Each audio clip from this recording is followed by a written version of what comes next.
Halo, shalom, apa kabar? Dahsyat, luar biasa, yes, puji Tuhan. Saya diberkati, kamu diberkati, kita semua diberkati, amin. Berjumpa lagi dengan Enci Ike Fitri dalam Bina Anak pelajaran yang ke-24. Adik-adik yang diberkati Tuhan, pembacaan Alkitab kita terdapat dalam kitab Perjanjian Baru, kitab Markus pasal 16 ayat 14 hingga ayatnya yang ke-20. Siapkan Alkitabnya, duduk yang manis, jangan ganggu-ganggu teman. Kita akan belajar tentang pribadi Tuhan Yesus. Namun sebelumnya kita minta pimpinan kuasa Roh Kudus Tuhan. Kunci tangan, tutup mata, tunduk kepala, kita berdoa. Tuhan Yesus, sahabat anak-anak, kami mengucap syukur Tuhan untuk semua kebaikan Tuhan dalam kehidupan kami. Kami boleh ada sebagaimana kami ada semua karena cinta kasih-Mu dalam kehidupan kami. Terima kasih Tuhan, saat ini kami akan belajar lagi tentang pribadi-Mu. Kami mohon urapan Roh Kudus turun bagi kami, sehingga apa yang mau disampaikan, apa yang kami pelajari, kami boleh mengerti, terlebih kami boleh jadi pelaku firman. Urapan-Mu Tuhan turun bagi kami semua, terlebih bagi hamba-Mu Enci Ike Fitri, biar kiranya boleh menyampaikan seturut dengan kehendak-Mu. Hanya di dalam nama Tuhan Yesus Kristus kami berdoa, sambil kami mohon ampun atas segala dosa kami. Terima kasih Tuhan Yesus. Haleluya, amin. Adik-adik yang diberkati Tuhan, sudah siapkan Alkitabnya.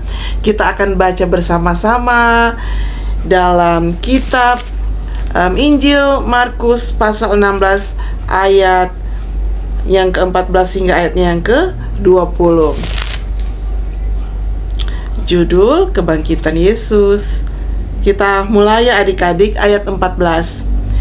Akhirnya ia menampakkan diri kepada ke-11 orang itu ketika mereka sedang makan, dan ia mencela ketidakpercayaan dan kedegilan hati mereka, oleh karena mereka tidak percaya kepada orang-orang yang telah melihat dia sesudah kebangkitannya. Lalu ia berkata kepada mereka, pergilah ke seluruh dunia, beritakan Injil kepada segala bangsa.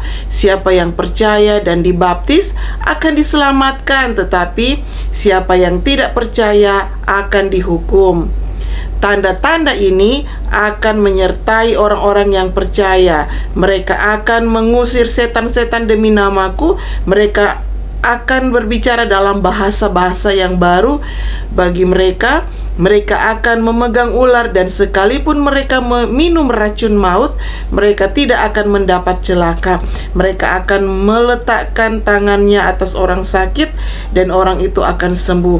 Sesudah Tuhan Yesus berbicara demikian kepada mereka, terangkatlah ia ke surga, lalu duduk di sebelah kanan Allah. Mereka pun pergilah memberitakan Injil ke seluruh penjuru, dan Tuhan turut bekerja dan meneguhkan firman itu dengan tanda-tanda yang menyertainya. Demikian pembacaan Alkitab kita kali ini. Halo adik-adik yang ada di rumah, Enci Ike mau sapa, apa kabar kalian? Enci Ike berdoa semoga semua ada dalam tubuh yang sehat, kuat, dan diberkati Tuhan, amin ya. Nah adik-adik, Bina Anak kita kali ini dengan judul Panggilan untuk Memberitakan Injil. Adik-adik sekolah minggu yang tersayang, hari ini kita akan mendengar cerita yang sangat penting dan luar biasa, yaitu kisah tentang Yesus yang bangkit dari kematian. Ingat ya, Yesus telah mati di kayu salib untuk menyelamatkan kita dari dosa. Tapi Dia tidak tinggal di sana di dalam alam maut, karena Dia, Yesus, bangkit mengalahkan maut. Yesus hidup ya. Dan ini adalah kabar baik untuk kita semua. Adik-adik, setelah Yesus bangkit pada hari Minggu di pagi hari, ketika matahari mulai menyinari bumi, Yesus pertama kali menampakkan diri kepada Maria Magdalena. Salam bagimu, kata Yesus. Dengan perasaan senang, Maria memberitahukan hal yang dia saksikan kepada orang lain. Tetapi sayang sekali adik-adik, mereka tidak percaya. Setelah itu, Yesus juga menampakkan diri kepada dua orang yang sedang berjalan menuju ke Emmaus, ya. pernah orang pelajari di beberapa minggu yang lalu. Nah, dua orang ini juga segera memberitahukan kepada murid-murid Yesus bahwa ia telah bangkit. Tapi lagi-lagi mereka juga tidak percaya. Memang begitu kan adik-adik, kalau tidak atau belum melihat langsung susah mau percaya. Nah, akhirnya Yesus menampakkan diri dalam ayat 14. Dia menampakkan diri kepada para muridnya. Ya, mereka sempat juga tidak percaya karena mereka belum siap untuk menerima ini kabar baik bahwa Tuhan Yesus hidup. Ya, mereka belum bisa menerima kabar yang begitu luar biasa. Tapi Yesus menunjukkan diri kepada mereka dan memberikan bukti bahwa Dia hidup. Mungkin adik-adik bertanya, mengapa ini murid-murid Tuhan Yesus tidak percaya? Ya, ini dikarenakan mereka belum siap untuk menerima berita bahwa Yesus telah bangkit. Sehingga satu waktu saat 11 murid-murid Tuhan Yesus sedang makan bersama, Yesus menampakkan diri kepada mereka. Dan akhirnya mereka percaya bahwa benarlah Yesus telah bangkit. Lalu Yesus memberikan perintah yang sangat penting kepada murid-muridnya. Ya, apa itu perintah adik-adik? Ya, dalam ayat 15, perintah pergilah ke seluruh dunia, beritakan Injil kepada segala makhluk. Ini juga menjadi ayat hafalan ya adik-adik. Nah, mungkin ada pertanyaan, Enci, apa itu arti dari beritakan Injil? Artinya kita memberitakan kabar baik tentang Yesus kepada semua orang, ya. Jadi jangan cuma orang yang tahu ini kabar baik, orang lain juga harus tahu supaya mereka boleh diselamatkan, ya. Kita harus bercerita kepada teman, keluarga, siapa saja tentang cinta dan keselamatan yang diberikan oleh Yesus, ya. Allah memang sungguh menakjubkan, luar biasa. Yesus yang telah mati dan bangkit menampakkan diri kepada murid-muridnya, memberi perintah untuk tidak hanya berdiam diri, melainkan pergi, berangkat ke seluruh dunia untuk memberitakan Injil kepada segala makhluk yang ada. Ya, adik-adik, segala makhluk itu kepada manusia, ya, kepada adik-adik punya papa dan mama, kakak, adik, om, tante, ya, siapa saja. Ini menunjukkan betapa pentingnya perintah yang diberikan Yesus harus segera dilakukan. Bahkan adik-adik, Yesus melanjutkan perkataannya dengan mengatakan bahwa ada tanda-tanda yang menyertai orang percaya. Adik-adik, betapa besar kuasa Tuhan Yesus. Tidak ada yang bisa melakukan itu semua kalau bukan karena Tuhan Yesus, ya. Murid-muridnya yang awalnya takut akan menjadi berani mengikuti dan melakukan perintah Tuhan Yesus. Karena Tuhan Yesus mengirimkan itu Roh Kudus, adik-adik, ya, untuk murid-muridnya. Mereka akan segera berangkat memberitakan Injil ke seluruh dunia, ya. Kemalasan, ketakutan tidak lagi menghalangi mereka untuk mengikuti ini perintah Tuhan Yesus, ya, karena ada Roh Kudus, ya. Roh Kudus sebagai penolong dan penghibur, ya adik-adik. Dalam ayat 16 juga Yesus berkata, siapa yang percaya dan dibaptis akan, ya, diselamatkan. Tetapi siapa yang tidak percaya akan dihukum.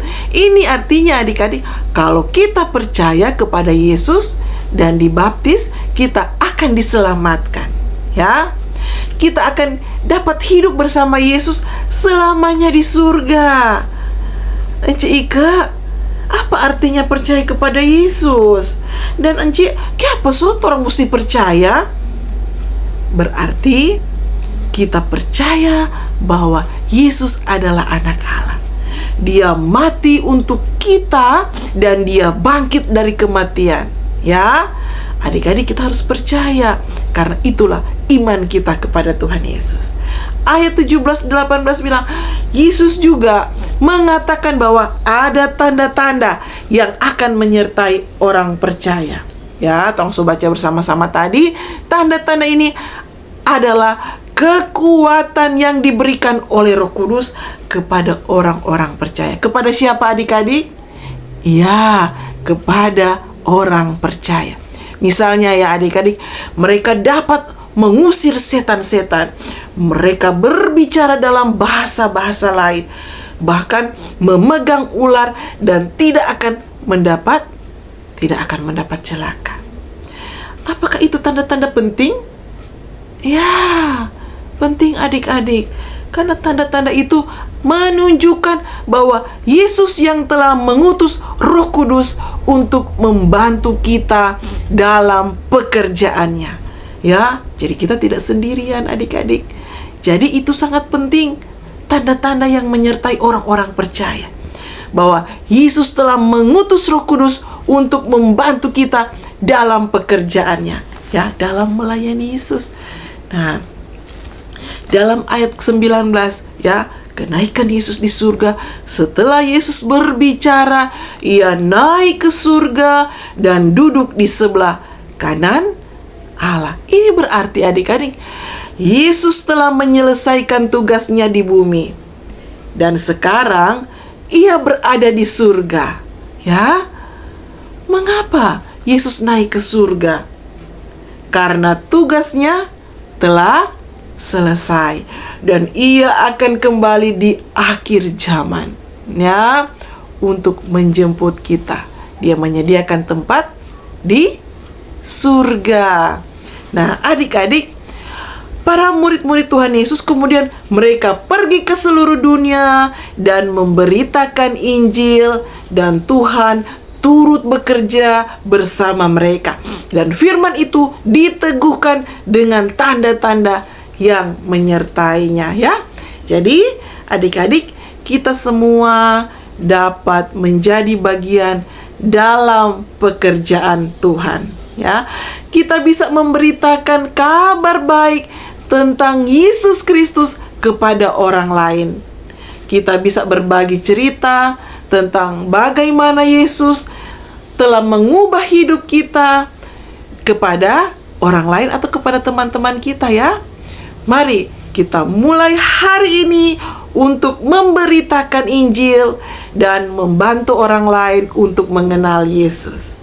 Adik-adik juga dapat membagikan Injil dengan cara menjadi contoh, menjadi teladan, berbagi pengalaman, kesaksian hidup, mengajak teman-teman ke gereja atau ke sekolah minggu.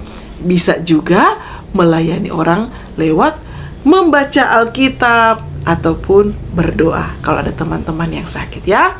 Contoh nyata adik-adik, misalkan adik-adik juga boleh bersikap rendah hati, mau menolong, mengasihi, apalagi murah hati kepada sesama, kepada teman-teman, seperti yang diajarkan Kristus Yesus, ya. Menunjukkan itu kasih sayang, berempati kepada orang lain, berbuat baik, yang mencerminkan itu nilai-nilai Injil, ya. Karena Yesus sudah memberikan teladan. Boleh begitu adik-adik? Dengan demikian, terpujilah Kristus, firman yang hidup. Amin. Mari kita berdoa. Tuhan Yesus, kami mengucap syukur, kami boleh belajar lagi tentang pribadimu. Terima kasih untuk kebangkitanmu. Terima kasih karena kami memiliki Tuhan yang hidup, yang sudah menang mengalahkan maut, yang sudah menebus dosa-dosa kami. Terus pimpin tuntun kami ke jalan yang benar lewat pekerjaan Roh Kudus. Mampukan kami untuk memberitakan Injil dan sikap kehidupan kami senantiasa. Biarlah Tuhan selalu dimuliakan. Tolong kami, mampukan kami Tuhan menjadi anak-anak yang menyenangkan hati Tuhan. Contoh teladan-Mu Tuhan, biar kiranya akan senantiasa terpatri dalam kehidupan kami. Terima kasih Tuhan, memberkati hamba-Mu, tolong hamba untuk dapat menyampaikan pembelajaran demi pembelajaran seturut dengan kehendak-Mu. Ini doa kami Tuhan, di dalam nama Tuhan Yesus kami berdoa mengucap syukur. Haleluya, amin.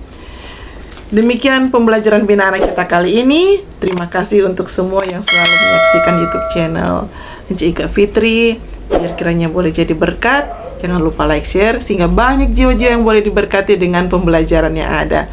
Sekali lagi terima kasih, Tuhan Yesus memberkati. Sampai jumpa pada pembelajaran minggu depan. Shalom, dadah, Tuhan Yesus memberkati.